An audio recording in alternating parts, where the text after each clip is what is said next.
Hello, folks. Welcome back to the Velo podcast. It's a new week, and we have a new onslaught of tech things to talk about, including TRP's Vistar drivetrain, which is, I think, officially available right around now. This thing uses a classified internally geared rear hub and a 12-speed cassette. And Velo's head aerodynamicist, Josh Ross, he's put 700 miles on this thing. I have all the questions for him, like, isn't this essentially a 2x drivetrain? And if so, how is it any better than a normal and lighter 2x drivetrain? So we're going to get to that. And we're also going to get to talking about the Union Cycliste Internationale, a.k.a. the UCI.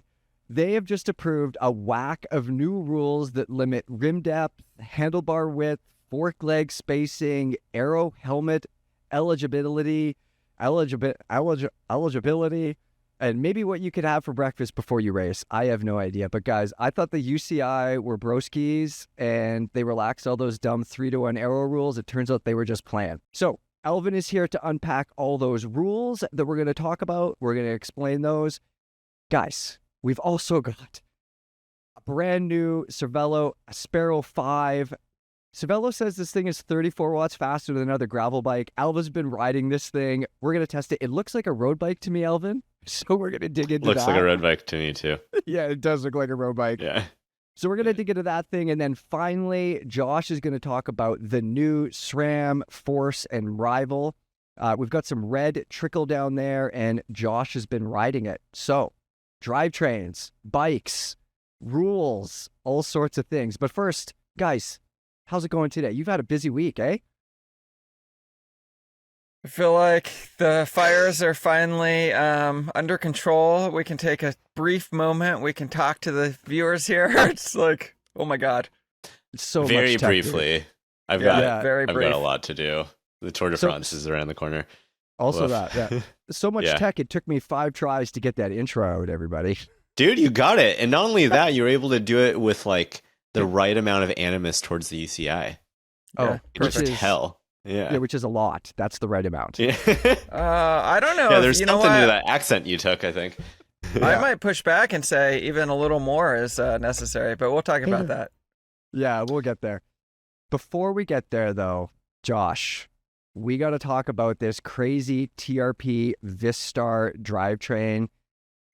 Like I said, you put 700 miles on this thing. Can you give me like the brief, quick overview of what it is and what it uses? So I actually put probably 1,500 miles on it at this point. I don't know. I ride it all the time. But yeah, the brief overview is that it all lives or dies on the strength of the classified rear hub. And what that is that it is an internally geared rear hub that gives you 2 speeds. One is essentially 30% easier. And then on top of that, you have a 1x12 group set. And what's different here is that before you could buy classified for, I think, 3 years. And you would have this extra little button on your handlebars, and it wouldn't report to your head unit, and it was just like an extra thing. And you could use it, and it worked just fine, but it wasn't integrated. Now TRP has come out with a full group set that just integrates it. It acts like, and this is to your point, it acts like 2x12. Okay, so my very first question is this. SRAM and Shimano, those two companies, they own about 107% of the drivetrain market, Josh. You know, there's other things out there, you know, like there's weird cool calipers and neat cranks, and there are other derailleurs and things there are. An Italian component manufacturer too. Who? I've never heard of them. They make make wine bottle openers. Bottle openers. I think I heard that they might be expanding into derailleurs soon, so we're going to keep an eye on that. Oh yeah, I saw that. Really, Unbound. Make sure you go check that out. Go check it out. Smash that like button. They've really taken advantage of the wine opening technology with their new derailleur. We're on a tangent here. But Josh, who is this drivetrain for? Like when we have this SRAM and Shimano stuff out there that like basically works like almost essentially flawlessly, what is this stuff for? Yeah, so it's a little hard because you go like, and this is the point that I make both in the written review and the video, is that you're not buying this because you're like, you want things to be easy. And it's not to say that it's not easy. I want to be careful with the way I phrase that. It's just that start over. It's just you could go buy SRAM or Shimano, and it's just so easy to own. Everything works. Is super perfectly. Everything is, if you don't understand something, Google it, and there's 15 YouTube videos about how to change every little thing. If you need parts for it, any shop anywhere in the world has the stuff you need. That stuff is easy. If you're done, another big one is at the end of it all, if you buy another bike and you're oh, I got to sell this off, there's a huge market for it. You can buy used, you can sell used, all that stuff sort of matters. But if you're you know what, I want to do something different, well then you have this classified TRP partnership, and it's not just that you do something different. It is better. It's the front derailleur in the best. It's the best front derailleur that could ever exist, is what the classified system amounts to. And you can't drop a chain. There's no cross chaining. There's you can shift when you're stopped. So whatever ways you want to use that. There are. I mean, it operates 1x13 or 1x12, not 13. It operates 1x12, except you have this second set of 30% easier gears that gives you 16 unique gears overall. So I don't know. That was a lot of talking to say you want to be different, but you also want to optimize. So it's the best front derailleur experience, but inherently you could kind of want to be in for doing something different and weird. Aren't front derailleurs dead? That's what the internet's been telling me. Well, there is an argument for that. I'm not going to lie. Dude, I have a 1x gravel bike, and where I live, I should definitely be using a front derailleur, 100%. But I'm just too proud to have one on my bike, and it hurts me in the long run. What chainring are you doing on that bike? Because you've got Eagle out back. It's really steep here. It's really steep. But you wouldn't get more than. But what size chainring are you? Right now, I have a 38.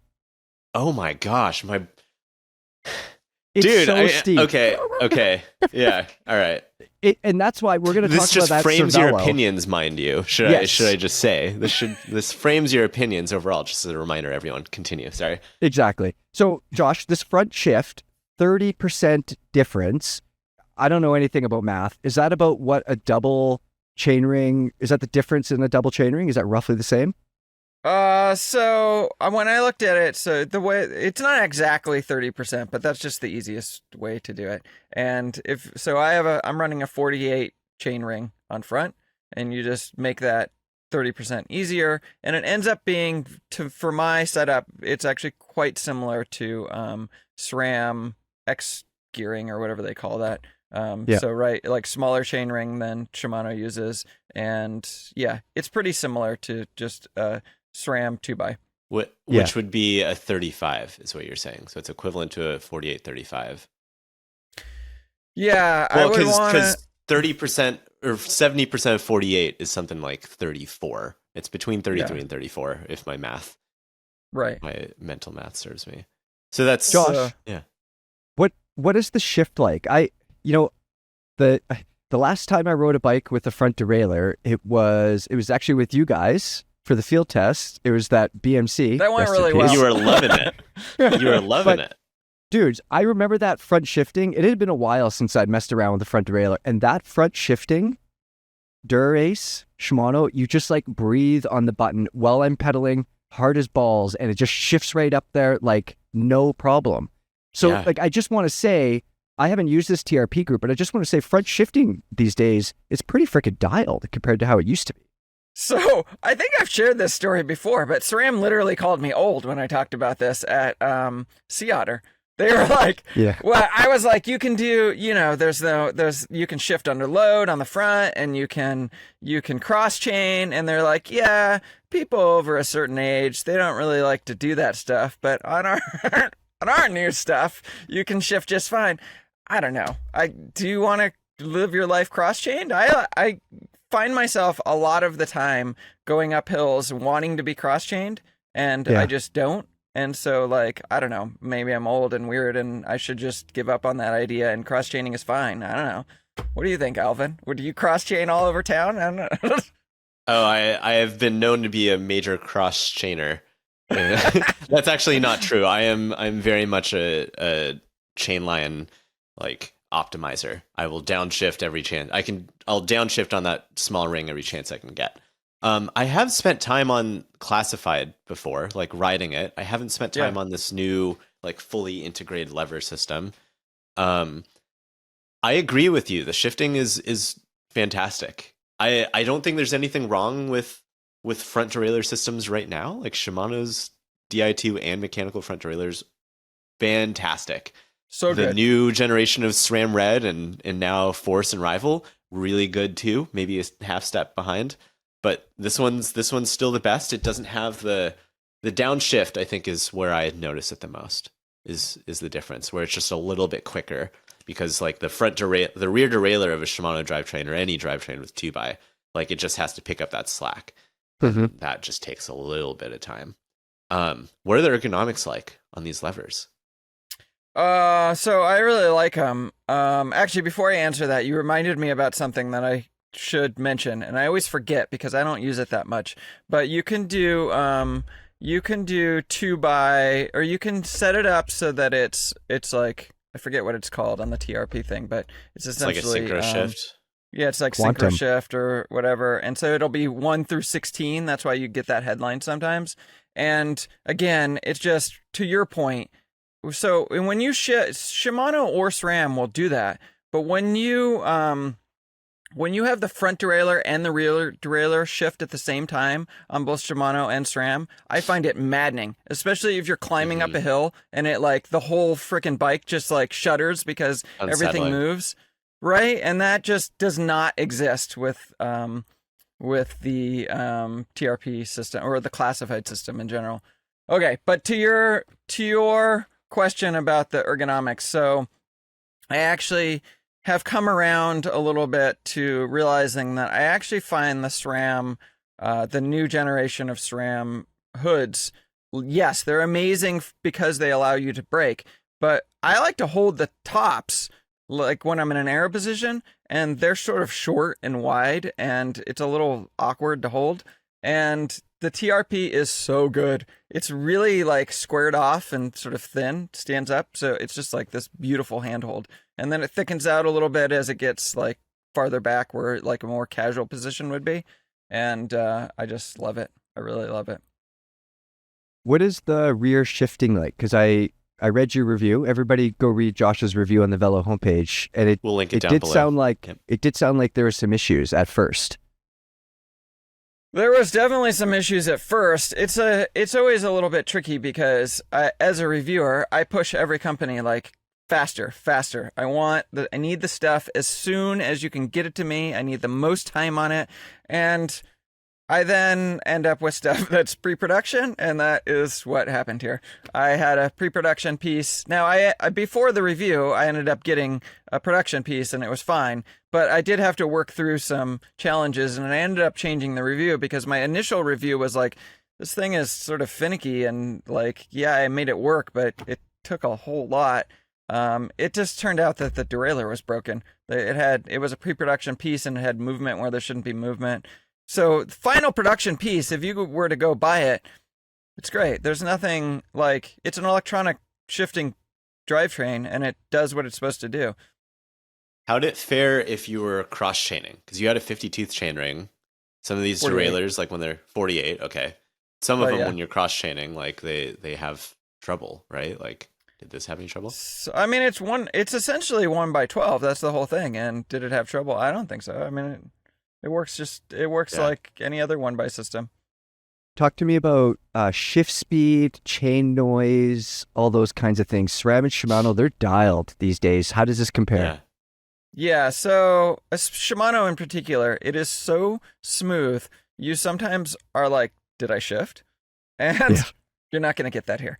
I can't lie to people. If that's the thing that you're looking for, then yeah, you're not going to get that feeling of like, this thing is so smooth that you can't tell it shifts. You can definitely tell it shifts. And there is like, it's not as silent maybe as Shimano, but it's also not out of the realm where I'm like, oh, there's something wrong here. It's well within like this works the way you would expect. It's just that Shimano has set this standard of like, it's so smooth.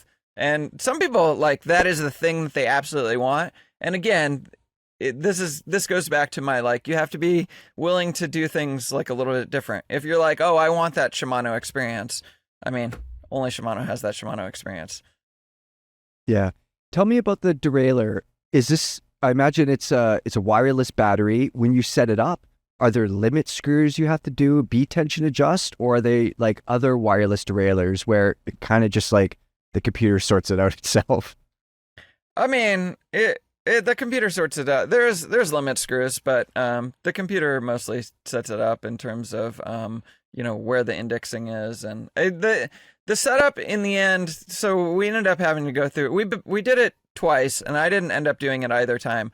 The first time it was built on camera for something that we're going to be publishing soon on YouTube channel, and there was nothing notable about that. I then went back with the app and spent like a ridiculous amount of time fine-tuning when the derailleur was broken, and I didn't realize. And it has like micro adjust that works, just like Shimano or SRAM.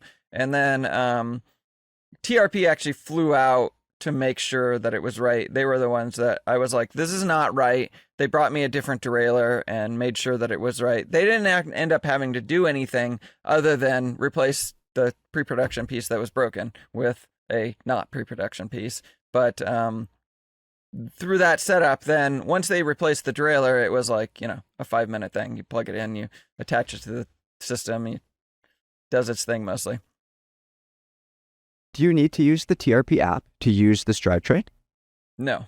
And in fact, the app is so the app does firmware updates and it does micro adjusting. And you don't have to do it. If you wanted to, there's a bar end transmitter. You just hold that and it'll flash, and then you're in the micro adjust setting, and then you can do that with the levers. I like to use the app because actually with all of the systems, because it gives you a visual identification of how much you've micro adjusted. So you can see, oh, I'm negative this or positive that or whatever on the different systems. They did a little bit different, but okay. And does all this talk to your computer head as well too? Like yes. Modern drivetrains do? It does. Oh, it does, cool. Okay. Which is like, so classified, at least the last time I used classified on its own, it did not. Which is maddening because you can't look back and see what gear you're in because it's internal. So you have to know in your head that you're in the easier or the harder, and then you can figure that out. But now it all just talks to the head unit like it should, and it all just works. So I mean, that's kind of the big news here, is that you could buy classified on its own before, but now it all just works. Yeah, and that's obviously the big thing, because something like this, like if you have to go buy a hub or a wheel, and then you got to buy a derailleur and a cassette and a weird shifter and like all these things separately and piece your thing together, like ain't nobody getting it. But with this setup, with Vistar, you could just go all in, you get the thing. Unfortunately, the thing has to include their rear wheel, right, Josh? It does. I assume? I don't actually even think that that's the thing that's annoying about it. The thing that my negative is I had to freaking cut those NV bars, like custom painted $1,200 bars, because they use a bar end transmitter. Oh, so, poor you. Wait, can you? Why did you have to cut them? Okay, Why? So NV handlebars, I guess it's an NV thing. NV handlebars, they have that. It's not a standard end to the bar. It comes out to a little like cone. God forbid. It's fine, but with 11-speed Di2, there was a bar end transmitter also, and there's a cut line where you're supposed to cut it, and so that's what we had to do, which is like, to me, maddening, because why in 2025 classified hasn't really, or classified / TRP is still using a bar end transmitter, and it just is weird and Poverino te, you have to use like your own bar end plugs. Oh, but it's just stupid. It's just like, it's some engineer was like, you know what we could do? We could just like put the electronics at the end of the bar, and that won't be a problem.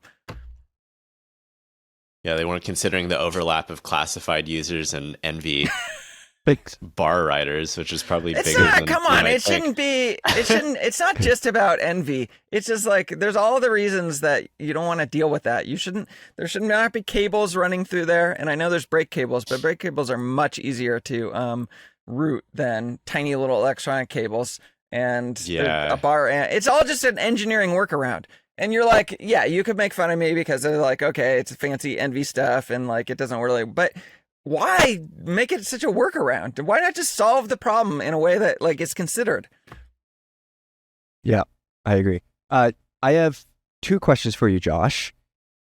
If I was to put my consumer hat on, like honestly, I think this stuff is needed. I kind of want to buy it. It sounds really neat. It makes a lot of sense. My two holdups would be, not knowing much about this stuff would be the weight. It's around half a pound heavier, you said. And also, what about hub friction in these classified hubs? Is that a thing, or is that too anal? Because people care about that. Okay, there's low friction hubs.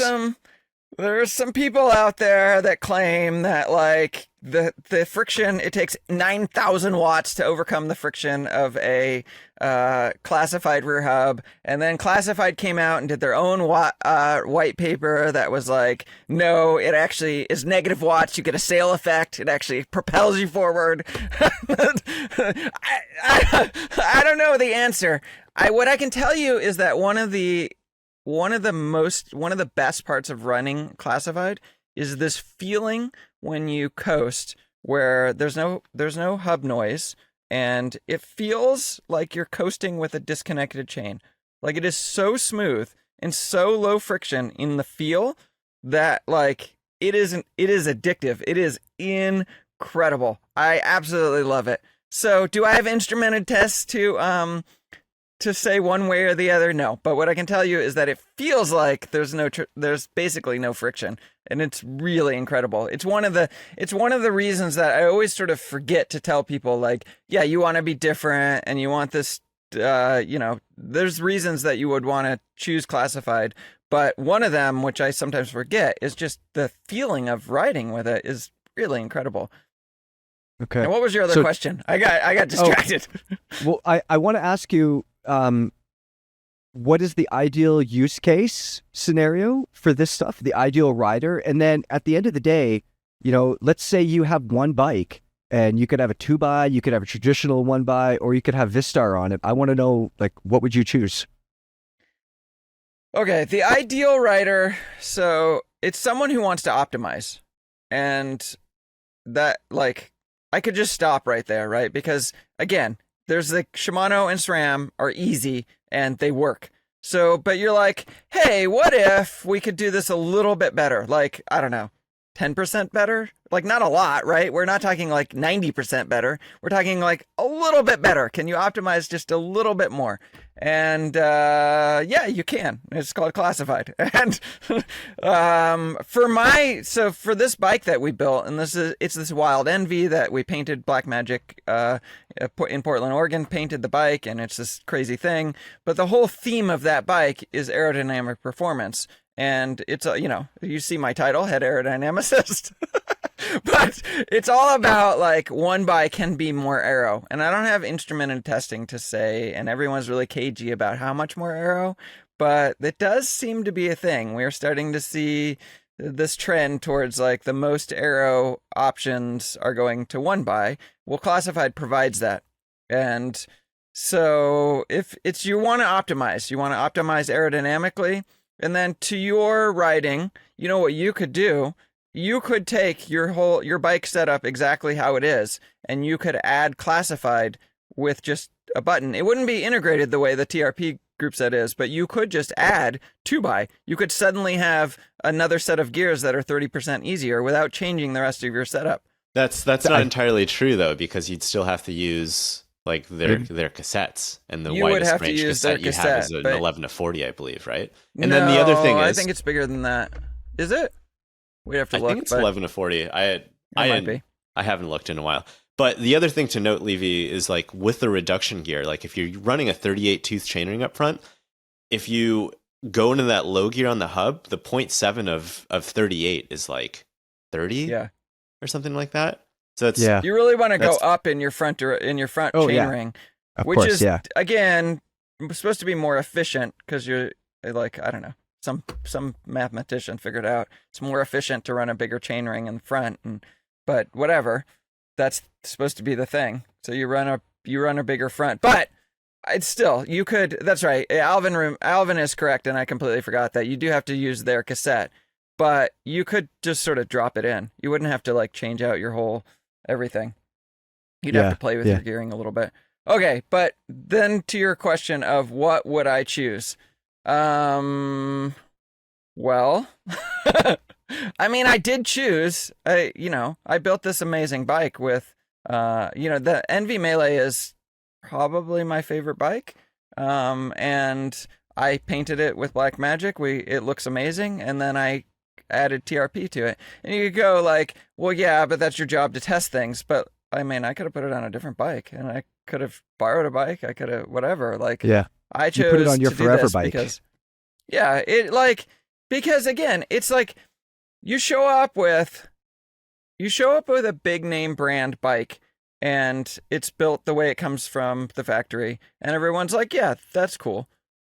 Or you could show up with like a Moots or a Scarab or something like that, and like everyone's like, oh, that's cool, like that's a different vibe. Well, my vibe is like this crazy aero setup with 10% better optimization, and like everyone wants to know about it, but it's like it's both flashy and not at the same time, so I kind of love it. The one thing I will say about having made that choice is, my God, I wish TRP had made like a Dura-Ace equivalent instead of an Ultegra equivalent. How so? In what way? Dura-Ace Josh over here complaining about. I want carbon levers. I want, like, I just want the hotness. I want it like that. The group set only matches the frame because it's classified. While there's nothing wrong with the TRP group set, and just like there's nothing wrong with Ultegra, they're fantastic, or Force, they're all good. It's just not good enough for you, is what you're saying. Yeah. Was SRAM Force and Rival good enough? Is that our transition? Should we transition to that? Yeah. Let's keep it on the drivetrain talk. Let's move on to the new SRAM drivetrains. We got some red trickle down. Josh, is that basically the story? Red trickle down? Yeah, so, okay, we talked about this a little off camera, and you were like, well, isn't this kind of boring? Like, because it's just red? But, okay, but no. in my career as a reviewer, I have been in situations where Ultegra or Force come out, and you're writing these reviews, and you're going, well, it seems like this is as good as Dura-Ace or Red, but I'm supposed to tell you that you get a little more performance, and like you do this little dance, and you're like, what am I saying here? Like, but SRAM is just like, no, like, stop with all of that BS. We have made the exact same performance from Red down to Rival. And then your choices are, if you go to Force, then you get the bonus button. Rival doesn't have it. And otherwise, it's weight and price. And so there's something, they're saying the quiet part out loud. I love to use that phrase. I used it in the video. I used it in my article. And they're like, we're not, there's no like dancing around. You get the performance of Red. It's heavier. And they have said, like, there's a style, this goes back to the TRP thing. There is a style associated with running the best. Unless we're World Tour riders, which we're not, there's like, you want to run the best because you want to run the best because you have this frame, you have this thing that you've built, and you're like, yeah, look at this, how good this is. Well, this doesn't quite do that, and if that's what you want, you got to pay more for it. Bonus, it's also lighter, but your performance is no worse if you go lower down the range. That's news. That's a big deal, I think. How much heavier is Force than Red? He says 26 grams, I think, right? So that would be like 250 grams-ish. Or in Freedom units, I think that's half a pound, which pretty good. It's not a number where you're going to be like, oh, this bike now feels slow. And that's the whole, I mean, I have sat in the room with SRAM before where they're like, if you want to be fast, 100, 200 grams, I'm not quoting, so 100, 200 grams, whatever, like, that's not where you need to focus. You need to focus on aerodynamics, and it just doesn't matter. And I think they're just leaning into that. It doesn't matter. If your performance, like, have we not moved past the weight weenie idea of like 100 grams is making you slower or faster? Yeah. I mean, I guess we haven't moved past it. When is the last time any of you guys have weighed your bike? Like, I haven't weighed my gravel bike. I literally have never weighed my gravel bike, partly because I'm scared. I don't want to. But I don't care about weight. And I know some people do, but I think it's not as much of a topic anymore. No one cares. People know there's more important things. Alvin, think you're gonna big sigh there? Yeah, I don't know, man. Like, I think that we are absolutely partially responsible for this, but like, sometimes it's going to be weight. That's the thing that everyone's talking about. Other times it's going to be aero. Right now, aero is the big topic because aero is what's selling to a degree. I don't know. I weighed my bike my road bike when I last built it. I weigh all of the test bikes because that's what you do. Yeah. But I think we've said this a few times. Like, there are certain points where like you get below a certain weight and then the bike just feels good. You get below this certain weight and it feels good. And force isn't going to prevent your road bike from feeling good, right? It's like that's a good point too. Yeah, I think that's the thing. I did have the chance to ride force on a bike that I can't talk about yet, and ergonomically, like the hoods are different. Like the material is different. Yeah. Like, there's a little bit more texture to the bonus button, but for all intents and purposes... fun fact about the bonus buttons, they're meant to mirror the hammerhead buttons. Yeah. Like, that's I just think that's cool. We're talking about engineering solutions versus design. Like, somebody thought that through. They were like, hey, we have this computer. Let's mirror the button design. That's cool. But they didn't think about it when they launched Red. Right. Yeah, well, that guy, he just came on. Okay, cool. All right. That's V2, Alvin. Whoever. That's V2. Yeah. That's the updated version. It costs a little more in a couple months. Yeah, there you go. Yeah, it felt phenomenal. I don't like the added reach. I think most of these bikes out here today like are out of the box a little bit too long for most riders, and this is only going to make those reach problems worse, unfortunately. Like, that this is trickling down to Force and Rival, but the ergonomics are fantastic, provided you can get the fit elsewhere. I would imagine that bike companies will adjust to that. Like, it's like the hoods are, you're stretched. What is it, Alvin? Like 5 mils more? 10 mils is a lot, but if it was like 7.5 is what I measured. Okay. It was enough for me to feel, when SRAM Red came out, it was enough for me to feel like, oh, I should have gone with the shorter stem. Yeah, so that's my question. If a company is speccing these hoods, and this is a known thing, maybe we'll see companies spec slightly shorter stems if they're combining them with the hoods, or am I talking out of my ass? I think it's not going to be for a couple years. Yeah, it's It's not going to be for a couple of years. They have to go through. It's not going to happen.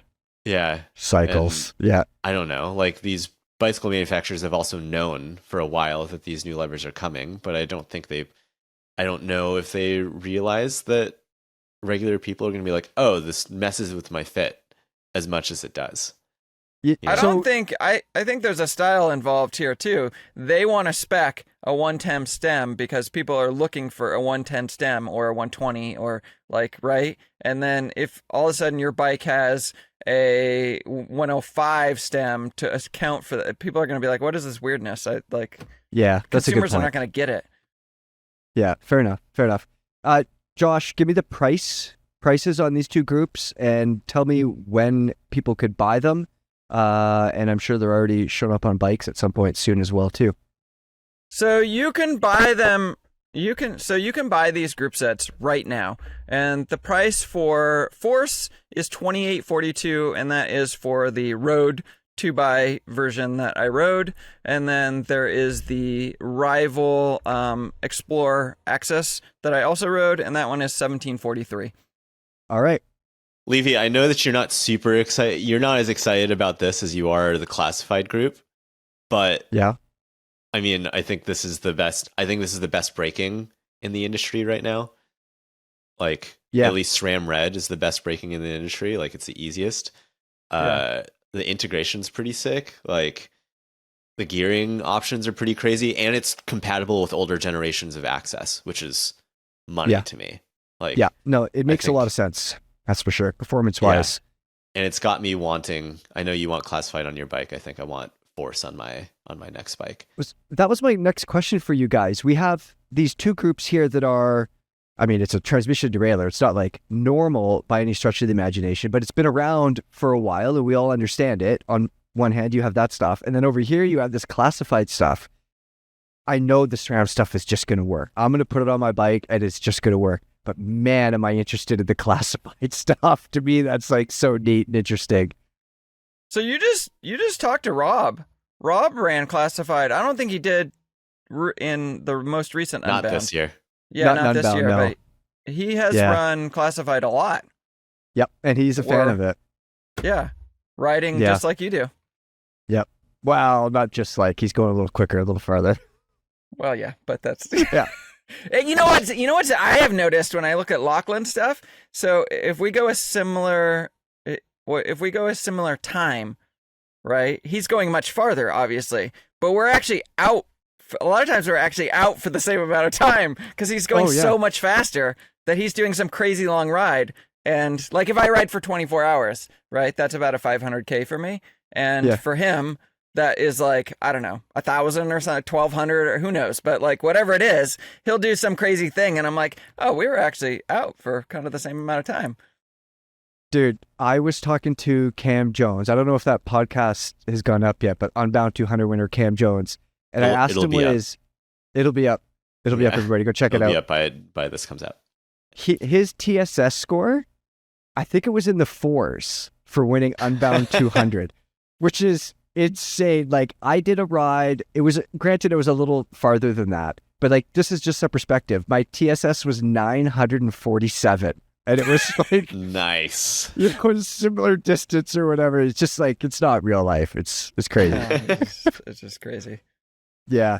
Guys, okay, let's take a left turn here and let's talk about the new UCI rules. There's 5 or 6 of them. Alvin, start off. What is the point of these rules? What's the idea and when do they take effect? Safety, says my UCI, favorite. according to UCI. So we basically broke it down to 5 things that were happening in the story, and we'll link it down below. The whole goal is supposed to be safety overall. Most of these are coming to effect starting January 1st of 2026. So in little under a year. Some of these are going to take a little bit longer. Some of them, like the helmet, like categorizations and testing and that type of thing will be 2027 and later. I think, I mean, there's a couple of ones. We'll just get kind of the smaller ones out of the way. So rim depth is now capped at 65 millimeters for road races, which I think most people, that's already like, rarely are people running deeper than a 65 in a lot of these races. I think partially just because the aero has just gotten good enough that you don't necessarily need to do that. And also because like crosswinds still kind of suck, right? What about time trial bikes? Does that apply to time trial bikes as well too? It does not. As far as I can tell, it does not. Yeah. Okay. So this one does not. And I probably should have done my due diligence. I don't know if this applies to track as well, because some of this other stuff applies to track. That includes like the fork widths. You can have like only a certain maximum fork width now, and it needs to be uniform across the full length. So the bike, no, sorry, not fully uniform, but yeah, go ahead. That bike, Alvin, the Factor, that just won in Dauphiné, that's banned in 2026, I think, eh? I mean, I have a hard time believing that though. So it's 115 millimeters in the front, inside to inside is what the UCI says. And I've measured like the inside of the forks that I have here, like I don't know, the stigmata that I've got here. It's under 115 already. Like some of these other bikes are on 115. The Cervelo Aspero-5 gravel bike that I have here, that's under 115 by a decent margin. I'd be curious to know how close this gets. I would be shocked if Factor went through the development process of this bike, not knowing that this is on the horizon now. Yes, exactly. Good point. Yeah. I do agree with that. Yeah. Yeah. So, but what that does mean is that like the crazy Hope Lotus like track bikes that we were seeing before, you're not going to see that in the Pro Peloton. Yeah. And that you're not are we happy about that? wide. No, we're not happy about that. I'm not happy Come about that on. either. No, I am not. Curious. I do not want to let a bunch of people in Europe tell me what I'm not a UCI racer. They're not telling me what I can and can't do, but I always kinda will are, understand. They kind of are. Yeah, they Are kind they? of are because they're dictating like what bikes get produced. No, Do you they're know not. why They're aero is a dictating- thing? They're dictating what bikes can be raced. Yeah, but do Yeah, you know why but- aero is a thing instead of weight right now? Why does that exist in the industry? Is I mean, because Because the the hashtag UCI arrow is everything. It's because the UCI has a Is that Ben minimum Delaney that limit coined that? to the weight. So therefore, all the bike companies, they go, okay, we can hit that minimum weight. Now what can we do? And then they start looking for aero gains. If the UCI removed that minimum weight, we would suddenly see an influx of ultralight bikes. Yeah, and then there's the 3-to-1 rule that got taken away. It's effectively an 8-to-1 rule, and you've seen the bikes have gotten kind of wilder looking, but they're starting to become a bit more uniform.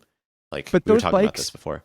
Those aren't real bikes. Like when I go to a bike store, like real talk, like if I go to a bike store, I like that blue BMC road machine I rode, or there was a road machine, right? All road bike. Yep. Like Mhm. I'm going to buy something like that because it's like a normal do everything bike. Like I don't give a shit how deep my fork legs are, you know? Yeah, but that bike exists because the UCI has set rules that make sense for the companies to develop in that direction.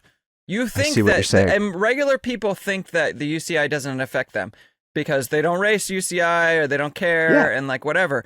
But the level of how much it affects you walking into the bike shop and what is there is crazy when you really like think about it. Because the industry is based around race on Sunday, sell on Monday, and those are the bikes that are being developed. Now you can of course go get I said Moots and Scarab earlier. You can go get that stuff if you want. But that's not the heart of the industry. And the heart of the industry is really set by the UCI even when we don't care about the UCI. So you're telling me that these UCI people are keeping me from having cooler, faster bikes? On Yes. the road, Yeah. but you're riding your Stiggy. Yeah. That's true. Yeah. That's But a good yeah. point. True. But like if you were to replace your road bike eventually, which you are being pragmatic about it, you're getting an all-road bike because we've determined that that's the bike that most people should be on. Yeah. But all the stereotypes that I'm not going to name out there, like they're not going to do that. They want the bike that Poggi's riding. They want the bike that Remco's riding. They want the bike that makes them look cool, and that's going to be the one that looks wild with the wild fork and that type of thing. So anyways, other stuff. Going back to UCI, unless you had more to talk about. No, that's maybe. good. Tell me Okay, about the cool. other rules. Helmets. You can't really wear a TT bike helmet anymore Oh. in a road race, which whatever. I thought it would have been cool. It's good for me because as a very low level bike racer, I don't want to see people showing up with TT helmets to my local crits because that means that I need to start doing that too so I can keep up. And I'm not Question, doing that. Alvin. Yeah. Your local crits, are they following these UCI rules? Like, No. if UCI is banning them, is like Bob at your local crit at the start line saying you can't wear the Darth Vader helmet in the road No, race? but they're paying. Like everyone who's there is paying attention. They're absolutely paying. They attention watch the to what- races and Yeah. they go, oh my God, those guys are choosing these TT helmets. Therefore, it must be faster. I am now going to go out and buy it. Again, the UCI influencing things that you don't think it should influence, but it is. Interesting. Okay. I like this. Well, I don't Yeah. like this, but I like you guys explaining it to me. Yeah. Yeah. There's like a thing about tech fraud, which they're just saying they're going to put stuff under more scrutiny. There's going to be a new disciplinary commission. But I think the thing that is really going to cause waves is the minimum handlebar width requirements that are coming out now. Well, Why are they regulating handlebar width? Because I don't know if they're thinking about short kings and women out there. So they're regulating handlebar width because there's an aero advantage. So people have gone crazy narrow. And when I say people, I'm saying your average dude has decided that they can run a super narrow handlebar to be more aero. Yeah. But what they're not thinking about, and what Alvin is saying, is they're not thinking about people. The fit is not fashion. You need a handlebar the width that fits your shoulders, not just because. And they're not thinking about it. Thank you for not getting this demonetized, Josh. I mean, for me, like, I'm 5'6", 1.68 m. I have probably average sized shoulders for my size, and I am riding on my road bike outside to outside. The drops of my handlebars are currently not UCI legal. They're 38 at the bottoms, outside to outside. And that's a comfort thing for me. Like, I found that it's more comfortable. It is more aero too, but I've gone narrower just because it's more comfortable across all of my bikes. And the thing that this really affects is, like, okay, so Alvin at 5'6" is right in there, but, like, okay, I'm 5'9". I measured my bars, and now I'm wondering if I didn't measure them in quite the right way. But I have those Envy bars we just talked about. They seem to be barely UCI legal, but I'm 5'9", and I wrote this. I earlier wrote like last year, I think I wrote an article about how the industry essentially discriminates against women by putting like, they think of handlebars are fashion, and like gravel bikes will put wide handlebars because adventure, not like what works for people. And then they go, well, why aren't we getting more women? Well, now the UCI is like, they're going to just set the same thing. They are discriminating against women. And on one side of their mouth, they're like, hey, we want women to participate. And on the other side, they're like, hey, but not in the way, not so they're comfortable. We're not going to do that. Yeah. So we'll put the link to this story down below, but the gist of it is 400 millimeters outside to outside is the new minimum width as of January 1st, 2026. And it's also 320 millimeters in between the hoods. So, like, you can't do the, like, super inward tilted levers anymore, but also what this means is that you can have like a flared bar that isn't 400 millimeters or 38 centimeters center to center at the top. So, like, you can go a little bit narrower, but that's still, like, there was a story that I had read. They got some quotes. I can't remember, otherwise I'd attribute it, but they had estimated that, like, 60% of the women's pro peloton would have to change their handlebars because of this. They'd have to go wider. Yeah, and there's not a ton of road bars right now that could take advantage of this, that flare out to a 40 at the bottom and then come to a more comfortable position up top.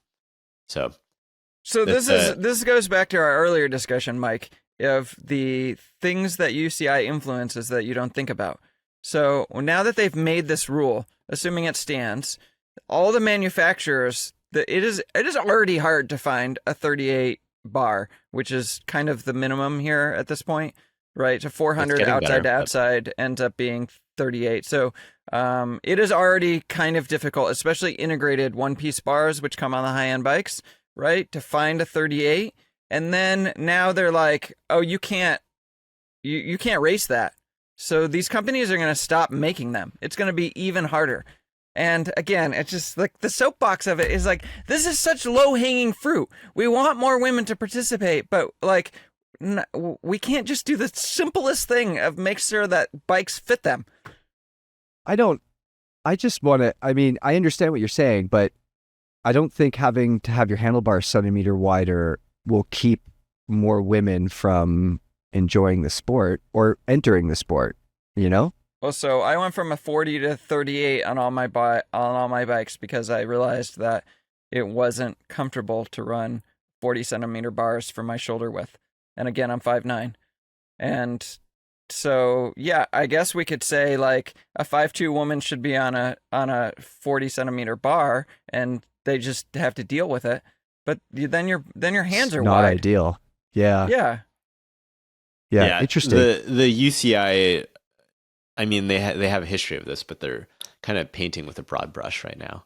And they're not considering everyone here, which like isn't us. It's not you. It's not Josh. It's not myself. Like we're unaffected by this for the most part. But like, I don't know, there are people who are going to be marginalized for sure by this. Yeah. Okay.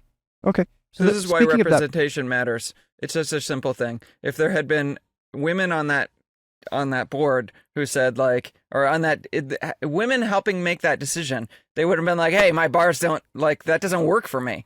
But there's no representation. Yeah, it makes sense when you say it like that. Like if we could have just put a little asterisk under this rule, if somebody was there to say that, but we do have a year, so hopefully they amend that. We have guys, 6 months. 6 months. Yeah. So I guess one of my main question for you is this going to make racing safer? Like, is this going to slow the riders down half a kilometer and they might not slide out? Or is racing sketchy because like of all the road furniture and the roundabouts and the courses and like this and that, and because it is inherently dangerous? Corners, yeah. It's racing. You take it, Alvin. Oh my gosh. I mean, hot take, no. Of course not. Hot take, no.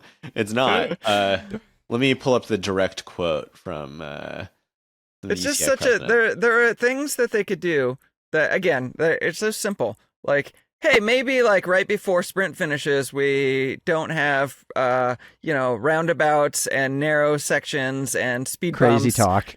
Yeah, crazy talk. But hey, what is really the driver? Narrow handlebars. Yeah. Or like dangerous barriers that like with the legs stick out and like stuff like this. Like this is not rocket science, but we're going to measure everybody's freaking handlebars. Detention if they're too wide. And one more thing here that I think is worth noting, that because of all the integration that's happening with all these bikes, like not all handlebars are compatible with every bike, right? And so could that mean you're going to start seeing weird handlebars on more bikes in the pro peloton? Maybe, but you certainly can't do a 2-piece system on the Colnago Y1 RS. Like the whole crux of the bike is that's got that bar system. And then the manufacturers only have 6 months right now to come up with something right now. I'm sure they've thought about this a little bit, but according to the UCI president's quote right here, I'm delighted by the quality of the discussions that took place during the 3 days that the UCI management committee members spent together in Arzon. We were able to work together and make decisions that are important for the future of cycling, such as the evolution of the calendar development of cycling, particularly for women, safety, solidarity, and sustainable development through our Cycling for All programs. It's just laughable. It's laughable. Yeah.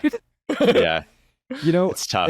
Everybody loves to hate the UCI. Everybody loves to shit on the UCI, and it's just so damn easy with stuff like this. I usually don't care if I'm being honest. I've had discussions with people. I'm like, whatever. The UCI, like, it's racing rules that, like, it makes sense. But, like, this is such a simple thing. Don't discriminate against people. How hard is this? Yeah. It looks like it sounds to me like it was just rushed. And hopefully they will amend some of these things. So I'm curious, Alvin, have they amended stuff like this before? Has that happened? I can't think of anything, but they've definitely changed things over the years. Yeah, they've changed things. I can't think of anything off the top of my head. I know that someone will, so drop a comment down below. But I can't think of any time where they've come out with a rule and then like within a short amount of time been like, oh, actually we made a mistake, and like here's the amendment to that. They change rules over like long periods of time, but well, I imagine the women, the female peloton is going to be like, hey, 1 second, everybody.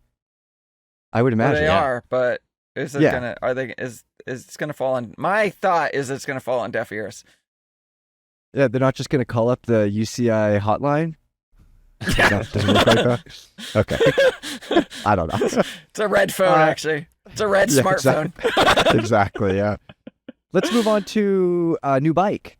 Alvin, Cervelo has a brand new gravel bike. Tell me about the Aspero-5, because Alvin, it sure looks like a fast all-road bike to me, but that is definitely not what it is. No, but it is definitely a fast, fun all-road bike, and it's one that I'm like kind of want to keep in that configuration. I'm confused, to be honest. I'm a bit confused because it's a gravel bike. Yeah. But So it is a gravel bike. It definitely isn't. So Cervelo has, so for the longest time, you look at a gravel bike and you're like, oh, it's supposed to be this like Swiss Army knife, it's supposed to do everything, kind of a catch-all bike in between this like weird gap of mountain bike and road bike, right? This one, extremely defined. Like, I had predicted last year that there would be like performance gravel bikes, and there would be these adventure gravel bikes to kind of split it up, and this is definitely performance. So 45 mil max tire clearance. It'll fit more up front. I was able to fit a 50 up front, which is good. And it's got this curved seat tube that is shared. It's not directly shared with the Cervelo S5, their aero bike, but it may as well be. And then the top tube slope, the angle of the slope of the top tube is shared with the S5 because they like wanted that familial resemblance, and also there's some aero benefit there. Wild things that they're doing. So it's got a 2-piece handlebar, which I think is really good, but it's got this crazy aero top. It's like deeper than any gravel bar I've ever seen, but then it's got a flare to it. I was a big fan of the bars personally. The other thing that they're doing that's kind of crazy, well, there's multiple things. 42 mil road tires on this bike, the Vittoria Corsa Pro cool. Controls. I have questions. It's not even like the Vittoria slick gravel tire. They just went to Vittoria and said, hey, make a wider version of your road tire, which is what they did, which is what's going on here. I think the other thing that's really interesting is that they're speccing one by on all these bikes, and they're speccing a 48 tooth chainring with a 10 to 52 tooth cassette, which is very firmly pro. That's not real life. No, wait, hold on. A 48 with a 52? It's like one. Yeah. You get it's slightly better than 1-to-1. It's like one gear, one over 1-to-1, basically, right? Yeah. So if you look at like a gear inch calculator or something like that, it is roughly the low gear is roughly equivalent to a SRAM Explorer drivetrain with a 46 tooth low gear and a 42 tooth chainring. So if you were running a 42 with a 10 to 46, it would be similar to this. Yeah, it's near as makes no difference. But you have the big sprint gear. So you have the 4810, which is probably bigger than your classified bike, right? You have 4811 is the so it's even bigger than that. I sometimes feel like I need a 4811, I will say, on that bike. Yeah, there you go. I personally am a really big fan of the gearing on this bike. I don't think the 48 tooth is realistic. I think they should have done a 46 personally. But the 40, the one by aero chainring looks cool, and it feels pretty good too. When I was reading about this bike on the Velo homepage, just like everybody listening should go do. Thank you. When I first started, I thought to myself, this ain't a gravel bike. This thing is silly. And then as I got more and more into your article, I realized that this thing is a very specific tool for a very specific job, which I always admire. There are plenty of rowdy gravel bikes out there nowadays, tons of tire clearance and all those things. But this thing is like a SBT gravel, kind of like very fast rolling. It's meant for dirt, but not too rowdy dirt. So some questions. How do those 42 mil slick tires feel? What pressure did you run them at? Oh, brother. So I have this test loop. So I live in the Bay Area, and where I have, there's not any of like the fast, flat gravel that I'm used to in Texas. And I think a lot of people in North America are accustomed to. I've got stuff that really pushes the limits of a gravel bike, where it's just like, I should probably be on an XC bike, or I should probably be on a road bike for this type of thing. There's not really much in between. How was that on the Aspero? Oh, brother. So I dropped my rear tire pressure to like 20, and then it was 18 at the front, just to make sure I was hooking up on some of this stuff. It was particularly loose out there today, and like, granted, I'm on like 20% gradients on a lot of these, but like I was trying, like, the tires feel shockingly good. I didn't get any flats on the dirt. Like, there is some sharp stuff out here. Like, so far so good. I only got probably 5 or 6 rides on the bike, which is why it's the first ride. But it's crazy what the right tire pressure with a good casing, how much traction that can provide a lot of times. Like when you lower the pressure enough that the tire can actually conform to the ground. Sometimes you don't need the big knobbies. And I mean, gravel bikes are sketchy as hell anyway. So that was just a little bit sketchier. That is true, but there is no, and it's not like a gravel bike hasn't been spec'd with a slick tire in the past, right? But you look at the name on it, Corsa Pro Control. You hit up Vittoria, as I did, and I said, hey, did you make any changes for gravel? And they're like, nope, same casing, same tire compounds, same thickness, same everything. I measured it compared to the Corsa Pros that I have here, which are admittedly much more worn than these tires were. Not that different. It would sketch me out just a tiny bit. I'm thinking something like the Schwalbe RS would be a better option. Yeah, if I were out here, the Schwalbe G1 RS Pro tires, I think just hook up a tiny bit better. Those slight bits of knob are really helpful. But I talked with Maria Benson, who's like head of product development at Cervelo, about this, and the conclusion with this is that it was focused on aerodynamics. Like, not all gravel tires, like, you can't necessarily look at a gravel tire as they're currently constructed and say, oh, that tire is not aero, or that tire is aero. That some knobby tires were better in the wind tunnel in their testing, and some like slick tires like were awful. And so that this was the compromise, I suppose, for the pursuit of aero, which I should mention, they're saying 37 watts faster than previous Aspero-5 or Aspero-5, and 34 watts faster than the second fastest bike that they tested, which was the Ridley Canzo Fast, which those itself are big numbers, has Alvin. big numbers, and they're Do we faster. believe them? Can it be real? In perfect conditions?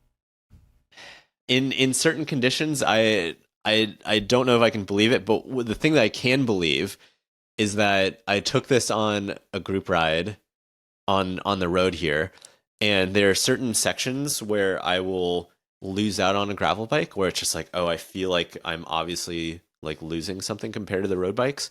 And on this bike, that never happened. I never felt like I was obviously missing out. Like there was like some aero downside to this bike. Yeah.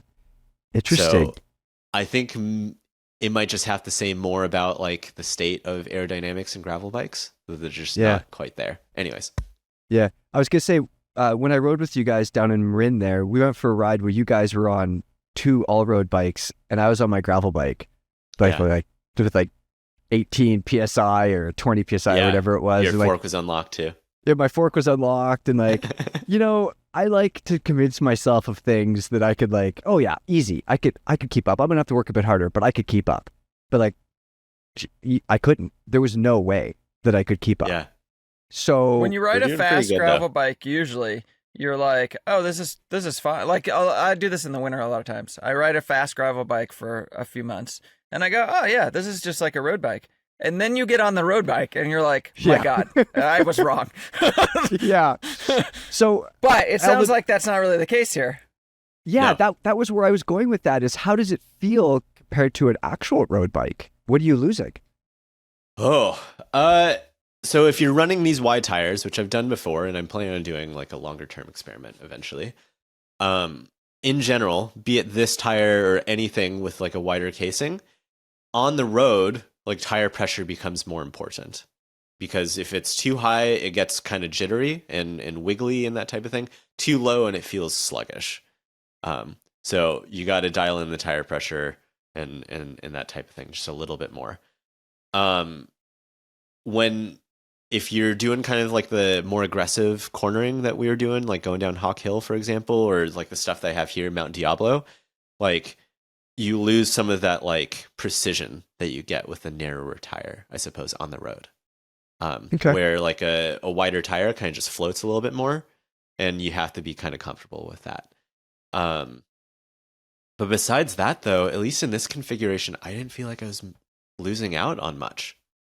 Man, I feel like I would descend so much faster on a 42 mil road tire than I would on a 28 mil road tire. Oh so yeah, I definitely know people that are like that, where they're just like, my PRs descending are on my mountain bike, like just because of the wider tires. But for me, I think a 35 gets me really close, or even a 32. Okay. Like I PR'd like the bottom, like the middle of Mount Diablo to the bottom, like first try on that Cannondale Synapse at 32s. Yep. Like there's something there to that. Actually, that bike let's talk about that bike for a second. Not really that bike, but I'm really curious since you mentioned it. Yeah. How does that bike compare to this bike? Because they seem like they're so close. They're so close. I wish I had more time with that Synapse and frankly more time with this bike because I've got to send it back. But they are really close. The Synapse rides smoother, which is really interesting to me. Even with the narrower tire, the Synapse is like you can feel the saddle kind of just moving around a little bit under like the really choppy stuff. Alvin, you're telling me that Aspero-5 C-tube isn't forgiving? That big thick arrow thing shaped around the rear wheel? No, it's definitely not gonna. It's definitely holding grudges. It's holding a couple of grudges. Yeah, not quite as much as some other bikes, but it's not the smoothest riding bike on gravel. And it's not meant to be either, though. That's the thing. Like this is, like we said, I can't shit on the bike because it doesn't fit 50 mil tires and can't do this and can't do that. Like this thing is more of a scalpel, whereas my Stigmata is more of like a spork, kind of like it does all the things. Yeah, which there was a YouTube comment that said like this bike is like borderline boring and that type of thing, and I don't think so. Like not necessarily for the aero thing, but because it's so focused on one goal.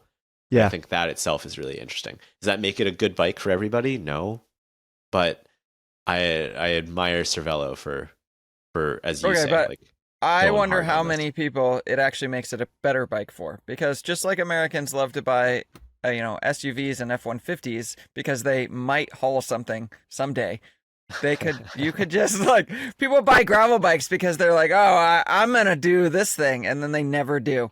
And you could just buy a bike like this and use it. 95% of the time it will match your riding better. That's kind of my conclusion, is like if I wasn't trying my best to be a crit dog this year, like appearing to be a crit dog this year, like this would be my road bike straight up. Like as out of the package, this is it like nails it for me. Yeah, it's just maybe a little bit heavy, but it nails it.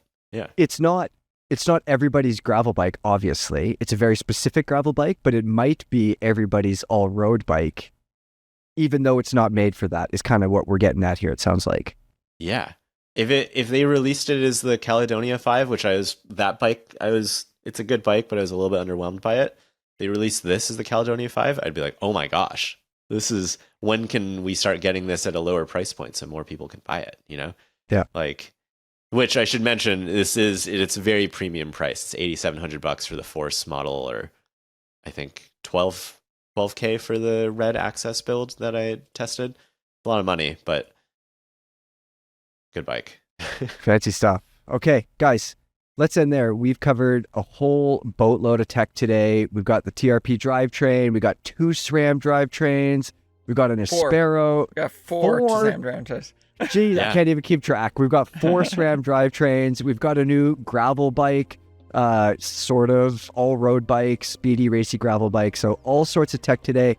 Everybody that's been here for this show, I hope you've enjoyed the show. Let us know what you think of all this tech in the comments below. Remember to subscribe, even if you don't like us. Subscribe just so you can unsubscribe, just so you can make a point, And we'll see you guys next week.